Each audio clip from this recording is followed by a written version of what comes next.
ਤੁਸੀਂ ਪਾਇਲਟ ਤੱਕ ਦਾ ਸਫ਼ਰ ਤੈਅ ਕੀਤਾ, ਕਿੱਦਾਂ ਤੁਸੀਂ ਛੋਟੀ ਜਿਹੀ ਉਮਰ ਦੇ ਵਿੱਚ ਤੁਸੀਂ ਪਾਇਲਟ ਬਣ ਗਏ ਹੁਣ, ਤੇ ਤੁਸੀਂ ਸਾਨੂੰ ਜਿਹੜੇ ਸਾਡੇ ਵੀਰ ਸਾਡੇ ਦੇਖਣਗੇ ਵੀਡੀਓ ਨੂੰ ਕੀ ਮੈਸੇਜ देने ਉਹ ਸਾਰੀ ਗੱਲ ਦੱਸੋ। ठीक है जी।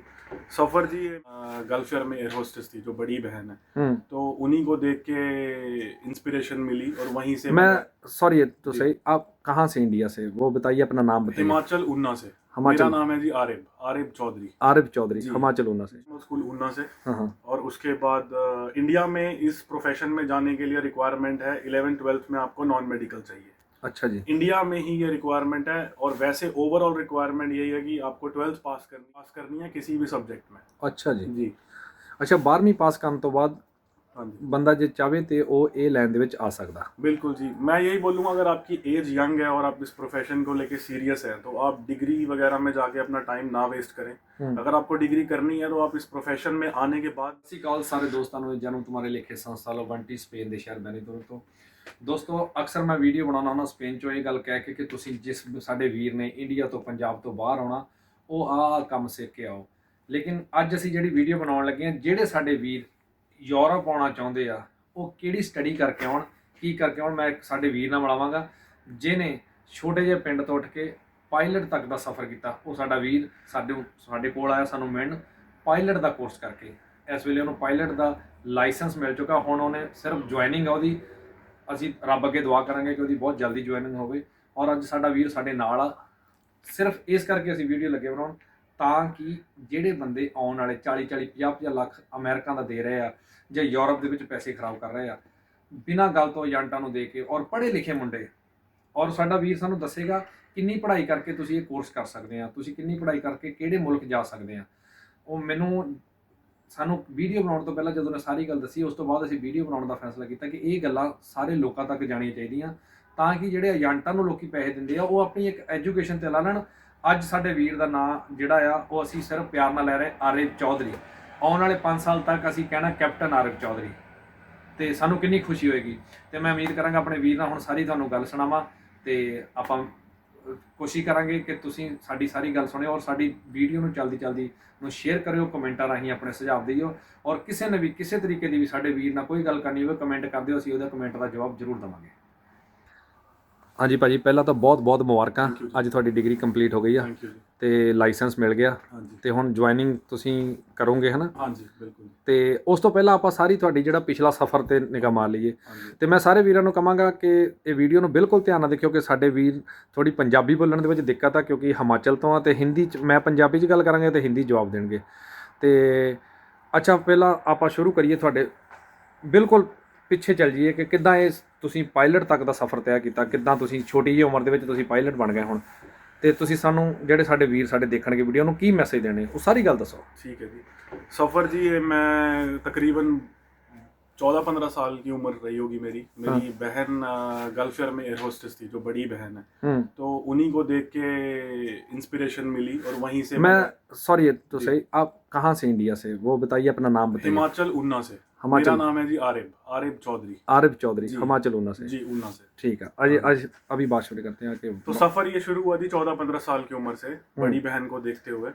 वो गल्फ एयर में एयर होस्टेस थी और परिवार में से कोई और तो एविएशन सेक्टर में था नहीं इस लाइन में, तो उन्हीं को देख के इंस्पायर मैं हुआ और वहीं से मैंने डिसाइड किया। ओके जी।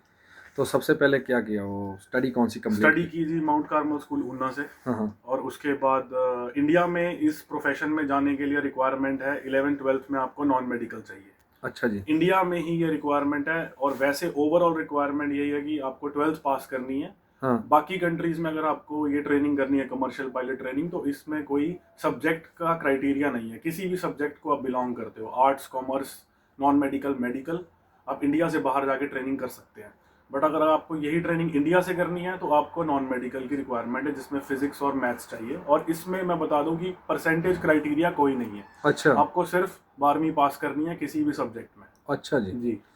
अच्छा, 12ਵੀਂ ਪਾਸ ਕਰਨ ਤੋਂ ਬਾਅਦ हाँ जी, ਬੰਦਾ ਜੇ ਚਾਹੇ ਤੇ ਉਹ ਇਹ ਲਾਈਨ ਦੇ ਵਿੱਚ ਆ ਸਕਦਾ। बिल्कुल जी। मैं यही बोलूँगा, अगर आपकी एज यंग है और आप इस प्रोफेशन को लेके सीरियस हैं तो आप डिग्री वगैरह में जाके अपना टाइम ना वेस्ट करें। अगर आपको डिग्री करनी है तो आप इस प्रोफेशन में आने के बाद भी कॉरेस्पॉन्डेंस से डिग्री कर सकते हैं। आपने कोई डिग्री की है या? जी, मैंने इंजीनियरिंग की है 4 साल। ओके। कंप्यूटर इंजीनियरिंग मैंने की थी +2 के बाद। उसके बाद मैंने 2 साल जॉब की है as a cabin crew, okay flight attendant, okay और उसके बाद मैं कमर्शियल पायलट ट्रेनिंग के लिए स्पेन आया। Okay okay okay. जी तो आप स्पेन में आए, वो जी। स्पेन ही क्यों चुना? स्पेन का रीज़न ये है, वैसे तो इंडिया से बहुत लोग अमेरिका जाते हैं, मैक्सिमम लोग अगर आप देखें ज़्यादातर लोग जाते हैं यूएस से, वहाँ पे ट्रेनिंग भी फास्ट है। हाँ बट मेरा स्पेन चूज करने का रीज़न ये था कि यूरोपियन लाइसेंस जो है, इसको हम अयासा लाइसेंस बोलते हैं, EASA, हम्म। अयासा लाइसेंस, इसकी मतलब वैल्यू बहुत ज़्यादा है लाइसेंस की। अच्छा ट्रेनिंग थोड़ी लंबी है और एग्ज़ाम भी थोड़े ज़्यादा हैं, बट लाइसेंस की वैल्यू बहुत ज़्यादा है। ओके। जी अच्छा फिर जो स्पेन में आपने स्टडी किया, जी। कितने टाइम की स्टडी थी वो? स्टडी तो मेरी 3 साल की थी जी, बट मुझे ऑलमोस्ट 5 साल लग गए कंप्लीट करने में, जो कि वैसे इस ट्रेनिंग को अगर आप मान के चले तो ज़्यादा टाइम है, और वो कोरोना की वजह से हुआ। ओके। कोविड के वजह से मेरे ऑलमोस्ट 2 साल खराब हुए हैं जी, बट मतलब फाइनली जे कोविड नहीं ਹੁੰਦਾ ਤਾਂ ਫਿਰ ਤੁਹਾਡੀ ਸਟੱਡੀ ਕਿਹੜੇ ਸਾਲ ਚ 3 ਕੰਪਲੀਟ? साल, 3 ਸਾਲ ਚ 2 से ਕੰਪਲੀਟ 3 साल। ਤੇ ਤੁਸੀਂ ਫਿਰ ਜੁਆਇਨਿੰਗ ਹੁਣ ਤੱਕ ਕੀਤੀ ਹੋਣੀ ਸੀ?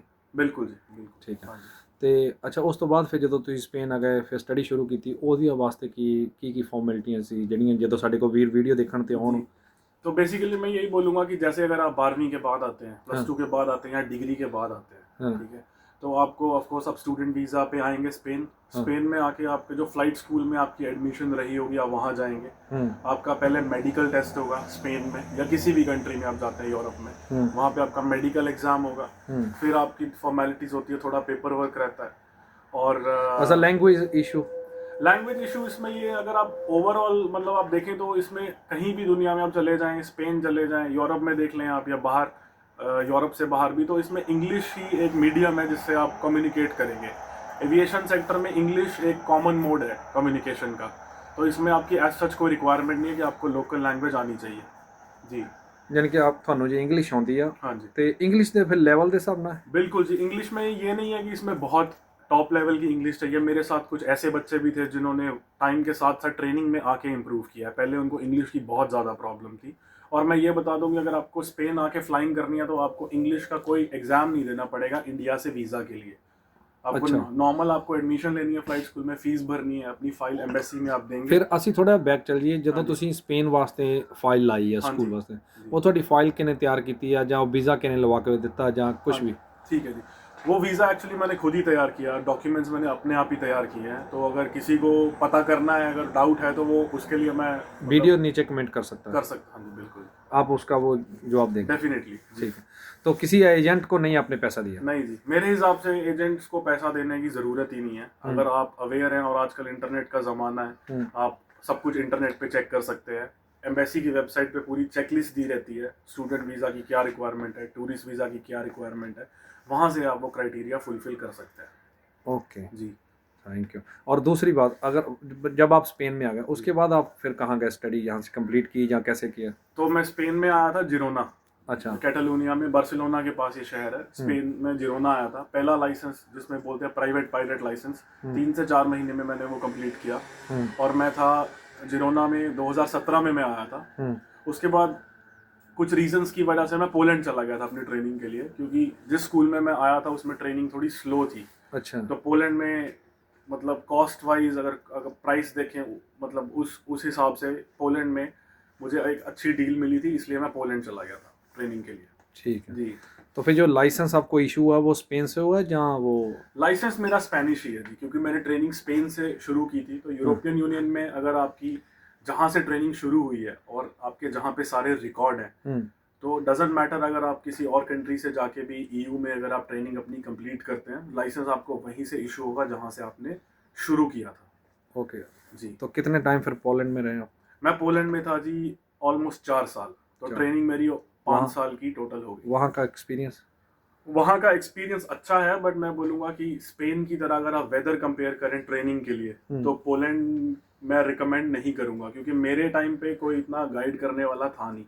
तो वेदर की वजह से भी मैं बोलूँगा मुझे थोड़ा एक्स्ट्रा टाइम लगा था। वेदर जब प्रैक्टिकल करते हैं, जब वो प्रैक्टिकल करते हैं जी, पोलैंड में दिसंबर से लेके दिसंबर से फरवरी तक कोई ट्रेनिंग नहीं होती है। बट ये केस स्पेन में नहीं है। अगर आप स्पेन में आते हैं तो ऑलमोस्ट आपकी 12 महीने ट्रेनिंग चलेगी, क्योंकि वेदर अच्छा है जी। तो which will help you to finish your training fast. आपको मदद होगी, आप जल्दी से जल्दी खत्म कर सकें। ठीक है जी। तो वीडियो के लास्ट में हम बताएंगे ओवरऑल कितना खर्चा आया, सारा वो वीडियो के एंड में बताएंगे। जी तो और आप जो आपका एक्सपीरियंस रहा, जो आप चाहते हैं कि मैसेज आए, वो आप खुद सब कुछ बता सकते हैं। मैं यही मैसेज दूंगा जी कि अगर आप बाहर आना चाहते हैं, स्पेन आना चाहते हैं, तो मेरे हिसाब से आप सॉरी आपकी बात रोकता हूँ, आपने देखा है कि बहुत ज़्यादा तादाद में पंजाबी यहाँ पर है, बिल्कुल जी। और वो कोई भी ऐसे प्रोफेशन नहीं है जैसे कोई, सब लेबर है। जी बिल्कुल, तो मैं यही बोलूँगा जी कि आप इतना पैसा लगा के अगर आप एजेंट्स को पैसा दे रहे हैं, वीज़ा प्रोसेसिंग को आप इंडिया में इतना खर्चा कर रहे हैं, यहाँ आके भी आपका खर्चा होगा। ऐसा नहीं है कि अगर आप यहाँ पे पढ़ाई के लिए नहीं आते हैं तो आपका खर्चा बाकी चीज़ों में नहीं होगा, बिल्कुल होगा। तो आप मैं यही बोलूँगा, अगर आपको बाकी चीज़ों में खर्चा करना है तो मेरे हिसाब से आप पढ़ाई के बारे में सोचें। आप ये ना सोचें कि अगर बाकी भाई हमारे यहाँ पे आए हैं जिन्हें इतना टाइम हो गया है स्पेन में, तो इसका मतलब ये नहीं है कि चीज़ें बहुत आसान है यहाँ पे। वो रास्ता भी काफ़ी मुश्किल है, और ये मैं अपने पर्सनल एक्सपीरियंस से कह सकता हूँ। पढ़ाई बहुत ज़रूरी है। आप बाहर आएँ, ज़रूर आएँ, पर आप पढ़ने के उस माध्यम से आएँ और इसके बारे में आप सोचें शुरुआत से लेके। अच्छा, मैं आपसे एक बात जानना चाहता हूँ कि मैं चाहता हूँ आप डिटेल में बताएं कोर्स में क्या क्या है। जो कोर्स कंप्लीट करना है, जो भी हमारे दोस्त वीडियो देख रहे हैं जी, आप कैमरे की तरफ देख के मुझे ये बताएं कि कोर्स में A to Z क्या क्या है। जी। तो देखिए, जैसे आप स्टडी वीज़ा लेके आते हैं यहाँ पे, मैंने जैसे बताया पहले भी कि आपको मेडिकल टेस्ट करना है। बिकॉज मेडिकल टेस्ट इसमें इसलिए ज़रूरी है कि आप इतना पैसा लगा रहे हैं, तो सबसे पहले आते ही आपका मेडिकल होता है कि ऐसा ना हो आपने इन्वेस्ट कर दिया और बाद में पता चले आप पायलट बनने के लिए फिट नहीं है। मेडिकल के लिए भी मैं ऐसे बोल दूँ, कोई घबराने की बात नहीं है, बेसिक फिटनेस चाहिए इंसान को। तो मैं ये रिकमेंड करूँगा, अगर फ्लाइंग के लिए आना है तो आप इंडिया से अपना मेडिकल टेस्ट करवा के आएँ। अगर किसी को मेडिकल के बारे में भी जानना है तो वो कमेंट कर सकता है, हम उसको भी एक्सप्लेन कर देंगे। मेडिकल टेस्ट होने के बाद आपका इंग्लिश एग्जाम रहता है। उसमें 3 लेवल रहते हैं, level 4, level 5, level 6। Level 4 minimum है पासिंग के लिए। लेवल 4 की वैलिडिटी होती है 4 साल, लेवल 5 की 5 साल और 6 की लाइफ टाइम।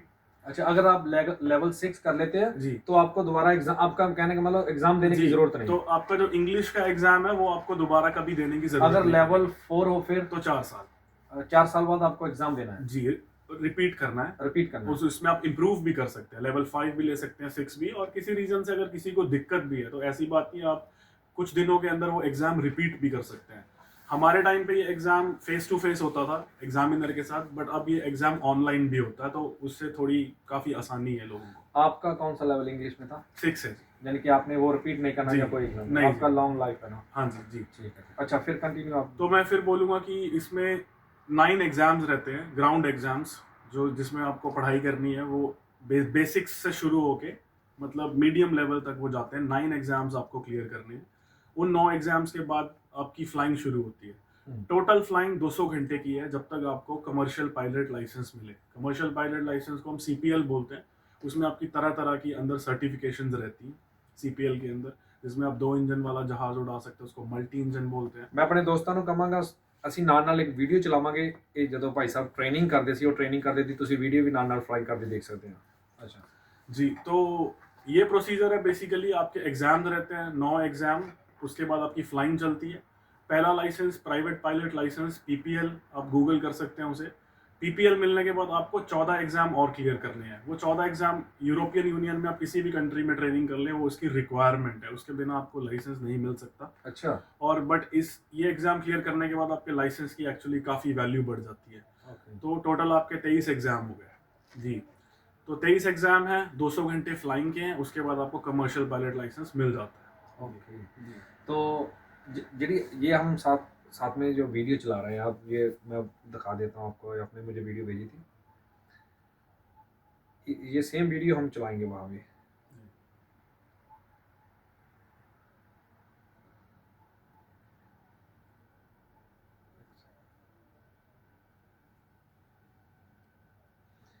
ये जो वीडियो है ये ट्रेनिंग की है या? जी, ये ट्रेनिंग की है। जिन 200 घंटों की मैं बात कर रहा हूँ उसमें से ये किसी दिन की है। ये आपके साथ में कोई एग्जामिनर दो या कोई? नहीं जी, फ्रेंड है।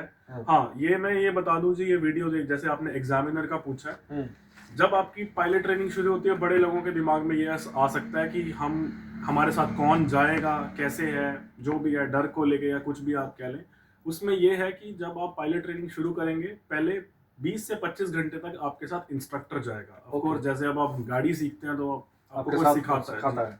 तो इंस्ट्रक्टर जाएगा 20 से 25 घंटे के बाद, जब उन्हें लगेगा आप सोलो फ्लाइंग के लिए रेडी हैं, सोलो मतलब अकेले, ठीक है। सोलो फ्लाइंग के लिए आप रेडी हैं, तो आपको वो सोलो फ्लाइंग के लिए रिलीज करेंगे। ओके। उसके बाद आपको फिर जो आपके 100 घंटे करने हैं, 200 घंटे करने हैं, जितनी भी इसे हम टाइम बिल्डिंग बोलते हैं, टाइम को बनाना लाइसेंस के लिए, Okay. वो उसमें से आपके 200 घंटे में से 100 घंटे बिल्कुल अकेले होने चाहिए, सोलो फ्लाइंग। अच्छा, ओवरऑल खर्चा, अगर कोई आपकी वीडियो देखना, जो जो अभी वीडियो देख रहे हैं, जी स्पेन में रह रहे हैं, वो स्पेन में रह के, वो अभी जिरोना तो यहाँ में लोकल है ना, जी तो आप तो इंडिया से आके स्टडी कर रहे हो, हाँ जी उसका खर्चा जो इंडिया से स्पेशल आ रहा है उसका कितना खर्चा कोई ओवरऑल? जी। लोकल्स तो जो यहाँ पे पहले से रहते हैं वो हम्म। मेरे हिसाब से लकी हैं, क्योंकि उनका पर्सनल खर्चा रहने का बचेगा। फैमिली यहाँ पे है तो उनको बार बार इंडिया नहीं जाना उन्हें विजिट करने, जो मेरे केस में नहीं था।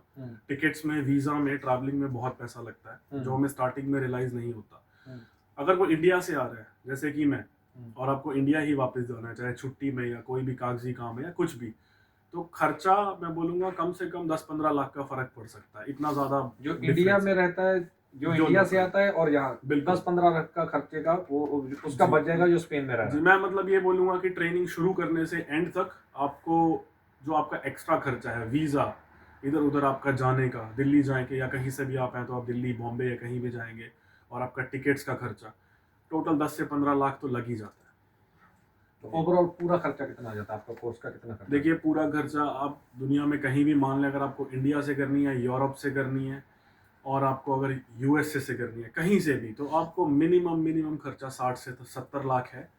60 से 70 लाख अब मैं पढ़ाई के लिए बोल रहा हूँ, तो मेरे हिसाब से उसको इन्वेस्ट करना बिल्कुल जायज़ है, क्योंकि इससे ज़्यादा मैंने सुना है कि लोग बॉर्डर क्रॉस करने के लिए ये सब अपना पैसा लगाते हैं। इसी गल करके ਅਸੀਂ ਵੀਡੀਓ ਬਣਾ ਰਹੇ ਹਾਂ, ਕਿਉਂਕਿ ਜਿਹੜੀ ਗੱਲ ਸਾਡੇ ਵੀਰ ਨੇ ਕਹੀ ਆ, ਜਿਸ ਵੀਰ ਨੇ ਸਾਡੇ ਨੇ ਮੋਬਾਈਲ ਫੜਿਆ ਇਸ ਵੇਲੇ ਵੀਡੀਓ ਬਣਾ ਰਿਹਾ, ਉਸ ਵੀਰ ਦਾ ਚਾਚੇ ਦਾ ਮੁੰਡਾ 45 ਲੱਖ ਰੁਪਈਆ ਦੇ ਕੇ ਅਮਰੀਕਾ ਜਾ ਰਿਹਾ। ਅਸੀਂ ਨਾਂ ਨਹੀਂ ਲਾਵਾਂਗੇ, ਨਾ ਜਿਹੜਾ ਬੰਦਾ ਵੀਡੀਓ ਬਣਾ ਰਿਹਾ ਉਹਦਾ, ਨਾ ਜਿਹੜਾ ਬੰਦਾ ਜਾ ਰਿਹਾ।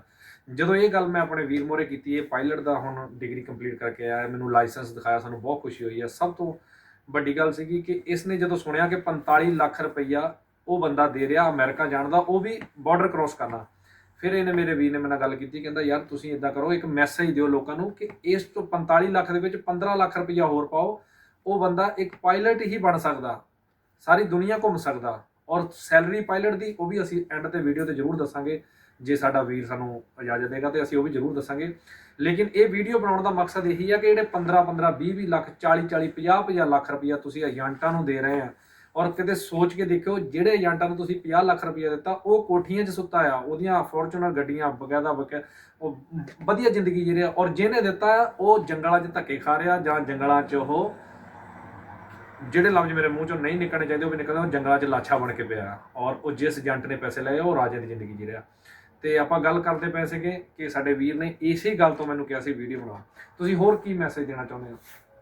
मैं जी यही मैसेज देना चाहता हूँ कि आप इसके बारे में सोचें। हमारा, जैसे आपने बोला कि वीडियो बनाने का यही मतलब है, आप ऐसा ना सोचें पढ़ाई का बहुत ज़्यादा बेनिफिट है, क्योंकि वैसे भी अगर आप बाहर आते हैं, आपको ऐसा नहीं है कि यहाँ पे ज़िंदगी बहुत आसान है। अगर आपको 50-60 लाख रुपए लगाना ही है तो आप ऐसे प्रोफेशन में लगाएं जो काफ़ी ज़्यादा आपको उससे रिटर्न भी मिलेगी। रिटर्न सिर्फ पैसे में नहीं, वैसे भी रिस्पेक्ट भी, लाइफ भी आसान होगी। मैं ये नहीं बोलूँगा कि आसान है, आसान तो ऐसे कुछ भी नहीं है, बट आप डेफिनेटली थोड़ा डिफरेंट एंगल से सोचना शुरू करें। आप ये मत सोचें कि हमें बस निकलना है इंडिया से, पंजाब से, हिमाचल से, कहीं से भी।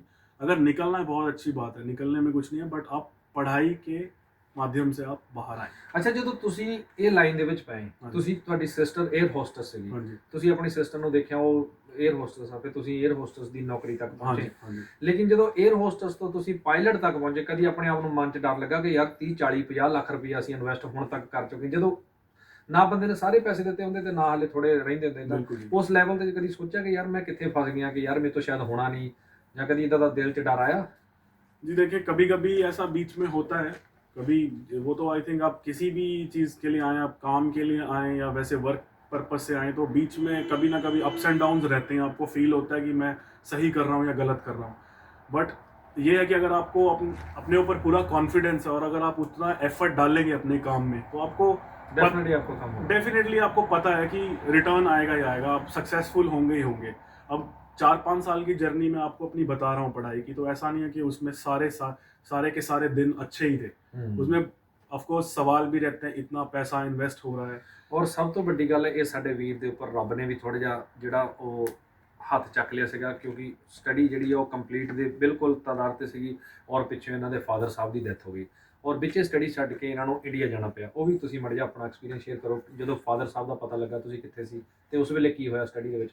जी, ऐसा है कि 2022 अक्टूबर में मेरी ट्रेनिंग ख़त्म हुई थी। तो अक्टूबर के बाद मेरा कुछ कागजी काम था लाइसेंस इशू होने के लिए। तो जब मेरे फादर एक्सपायर हुए तो ऑफ कोर्स मतलब ट्रेनिंग ख़त्म हो चुकी थी, बट मेरा लाइसेंस मेरे हाथ में नहीं था। तो मतलब 3 महीने के बाद, ट्रेनिंग ख़त्म होने के 3 महीने के बाद वो एक्सपायर हो गए थे। बट तब मैं पोलैंड में था, मैं अपने लाइसेंस की वेट कर रहा था। ਉਹਨਾਂ ਦੀ ਕਿੰਨੀ ਏਜ ਸੀ ਉਸ ਵੇਲੇ? 69। ਉਹ ਅੱਛਾ, ਹਾਂਜੀ। 69 ਏਜ ਜੀ। ਜੀ, ਚੰਗ ਏਜ। ਕੋਈ ਇੰਡੀਆ ਦੇ ਇੱਕ ਹੋਰ ਗੱਲ ਦੱਸਦਾ, ਇੰਡੀਆ ਦੇ ਹਿਸਾਬ ਨਾਲ 69 ਏਜ ਦਾ ਮੈਨੂੰ ਪਤਾ ਨਹੀਂ ਬਹੁਤ ਜ਼ਿਆਦਾ ਗਿਣੀ ਜਾਂਦੀ ਹੈ। ਇੱਥੇ ਦੇ ਯੂਰਪ ਦੇ ਹਿਸਾਬ ਨਾਲ ਦੇਖੀਏ ਜਾਂ ਸਪੇਨ ਦੇ ਹਿਸਾਬ ਨਾਲ ਦੇਖੀਏ ਤੇ ਜੰਗ ਏਜ ਆ 69। ਅੱਛਾ, ਉਸ ਵੇਲੇ ਤੁਸੀਂ ਪੋਲੈਂਡ ਸੀਗੇ ਫਿਰ? जी ਫਿਰ ਉਸ ਤੋਂ ਬਾਅਦ ਤੁਸੀਂ ਇੰਡੀਆ ਗਏ ਫਿਰ? हाँ जी, मैं नेक्स्ट डे इंडिया चला गया था जी। उसके बाद मैं ਲਾਇਸੈਂਸ ਹਲੇ ਨਹੀਂ ਮਿਲਿਆ? लाइसेंस नहीं था। लाइसेंस वो एक्सपायर हुआ था 31 दिसंबर 2022। लाइसेंस आया था मेरा 26 जनवरी। अब मान लें ऑलमोस्ट 1 महीने के बाद। तो उनके रहते लाइसेंस तो नहीं आ पाया, बट हाँ उनके रहते मैं अपनी ट्रेनिंग खत्म कंप्लीट चुका कर ली था। जी, जी उनको मालूम था कि कंप्लीट जी जी बिल्कुल बिल्कुल। और कोई ऐसा मैसेज जो हमारे दोस्त वीडियो देख रहे हैं तो उनको देना चाहते हो, जो बात रह गई हो, क्योंकि मुझे मालूम नहीं, इतनी नॉलेज नहीं इस प्रोफेशन की, जो आपको लगता है कि कोई भी गल ਜਿਹੜੀ ਰਹਿ ਗਈ ਉਹ ਤੁਸੀਂ ਦੱਸ ਸਕਦੇ ਹੋ, ਕਿਉਂਕਿ ਸਾਡੇ ਵੀਰ ਜਿਹੜੇ ਵੀ ਵੀਡੀਓ ਦੇਖਣਗੇ ਮੈਂ ਕਹਿੰਦਾ ਜਿਹੜੀ ਵੀ ਇਨਫੋਰਮੇਸ਼ਨ ਜਾਵੇ ਕਰੈਕਟ ਤੇ ਸਹੀ ਜਾਵੇ, ਕਿਉਂਕਿ ਤਾਂ ਕਿ ਉਹ ਜੇ ਤੁਹਾਨੂੰ ਕਿਉਂਕਿ ਵੀਡੀਓ ਨੂੰ ਵੇਖ ਕੇ ਜ਼ਿਆਦਾ ਨਹੀਂ ਤਾਂ ਕੋਈ ਨਾ ਕੋਈ ਕਿਸੇ ਨਾ ਕਿਸੇ ਦੇ ਅੰਦਰ ਉਹ ਜਿਹੜੀ ਪੜ੍ਹਾਈ ਦਾ ਜਾਂ ਉਹ ਕੋਰਸ ਕਰਨ ਦਾ ਜਾਂ ਜਾਗੇਗਾ ਜ਼ਰੂਰ। जी, मैं यही बोलूँगा, आप मतलब इजीली आप गिव अप ना करें। आप चाहे वीज़ा प्रोसेसिंग से लेके अपनी पढ़ाई ख़त्म करने तक, आप ये ना सोचें कि आप मतलब बैठे बैठे आप एजेंट पे भरोसा करें, सारी आपकी फ़ाइल वो लगाए, काम करें, यहाँ आके आपको दिक्कत हो। मैं सिर्फ पढ़ाई के लिए मैसेज नहीं देना चाहता हूँ, मैं ओवरऑल ही बोलना चाहता हूँ कि आप स्पेन जाएँ, इंग्लैंड जाएँ, फ्रांस जाएँ, कहीं भी जाएँ, बट आप थोड़ा डिफरेंट एंगल से सोचना शुरू करें। मेरा यही मेन मैसेज है इस वीडियो के माध्यम से। और अगर आपको कोई भी डाउट है फ्लाइंग के रिगार्डिंग, हो सकता है अभी प्रेजेंटली कुछ बातें मैं आपको और अच्छे से नहीं समझा पा रहा हूँ और मैं आपको क्लियरली बता पाऊँगा, आप कांटेक्ट कर सकते हैं, आपको कांटेक्ट किया जा सकता है, आप कमेंट कर सकते हैं। तो हम प्रॉमिस है आपको क्लियर से क्लियर इन्फॉर्मेशन देंगे और आपको प्रॉपर गाइड करेंगे। ਥੈਂਕ ਯੂ ਵੈਰੀ ਮਚ ਔਰ ਕੰਗ੍ਰੈਚੁਲੇਸ਼ਨ। थैंक यू जी, thank Thank you you. Thank you. ਔਰ ਦੋਸਤੋ ਅਸੀਂ ਉਮੀਦ ਕਰਦੇ ਹਾਂ ਕਿ ਸਾਡੀ ਵੀਡੀਓ ਬਹੁਤ ਵਧੀਆ ਲੱਗੀ ਹੋਊਗੀ। ਸਾਡੇ ਵੀਰ ਨੇ ਇਨਫੋਰਮੇਸ਼ਨ ਬਹੁਤ ਸੋਹਣੀ ਦਿੱਤੀ। ਉਹਨਾਂ ਨੇ ਐਂਡ ਤੇ ਇਹ ਗੱਲ ਕਹੀ ਹੈ ਕਿ ਜੇ ਮੈਂ ਇਸ ਵੇਲੇ ਕੋਈ ਗੱਲ ਨਹੀਂ ਕਹਿ ਸਕਿਆ ਜਾਂ ਮੈਨੂੰ ਨਹੀਂ ਯਾਦ, ਕਿਉਂਕਿ ਕੈਮਰੇ ਮੂਹਰੇ ਹਮੇਸ਼ਾ ਇਦਾਂ ਹੁੰਦੀ ਹੈ, ਤੇ ਉਹ ਤੁਸੀਂ ਮੈਨੂੰ ਕਮੈਂਟਾਂ ਵਿੱਚ ਪੁੱਛ ਸਕਦੇ ਹੋ, ਤੁਹਾਨੂੰ ਪੂਰੀ ਕਲੀਅਰ ਇਨਫੋਰਮੇਸ਼ਨ ਦੇਣਗੇ ਸਾਰੇ। ਅੱਛਾ, ਇੱਕ ਫੋਨ ਵੀਡੀਓ ਬੰਦ ਕਰਨ ਤੋਂ ਪਹਿਲਾਂ ਇੱਕ ਹੋਰ ਦੱਸ ਦਈਏ, ਅਗਲੀ ਵੀਡੀਓ ਇਹਦਾ ਪਾਰਟ 2 ਆਏਗਾ ਕਿ ਜਹਾਜ਼ ਦੇ ਵਿੱਚ ਬਹਿ ਕੇ ਜਿਹੜੀਆਂ ਬੰਦਿਆਂ ਨੂੰ ਸਾਡੇ ਬੰਦੇ ਡਰਦੇ ਬਹੁਤ ਆ। ਇੱਕ ਹੋਰ ਦੱਸ ਦਈਏ ਕਿ ਸਾਡੇ ਬੰਦੇ ਡਰਦੇ ਬਹੁਤ ਆ, ਉਹ ਕਾਹਤੇ ਡਰਦੇ ਆ, ਜਹਾਜ਼ ਉੱਪਰ ਜਾ ਕਿਉਂ ਹਿਲਦਾ, ਇਹ ਸਾਰੀ ਇਨਫੋਰਮੇਸ਼ਨ ਅਸੀਂ ਅਗਲੀ ਵੀਡੀਓ ਵਿੱਚ ਇਹਦੀ ਜ਼ਰੂਰ ਦੇਵਾਂਗੇ। ਸਾਰਿਆਂ ਨੂੰ ਸਤਿ ਸ਼੍ਰੀ ਅਕਾਲ, ਵੀਡੀਓ ਨੂੰ ਸ਼ੇਅਰ ਕਰਿਓ। Thank you.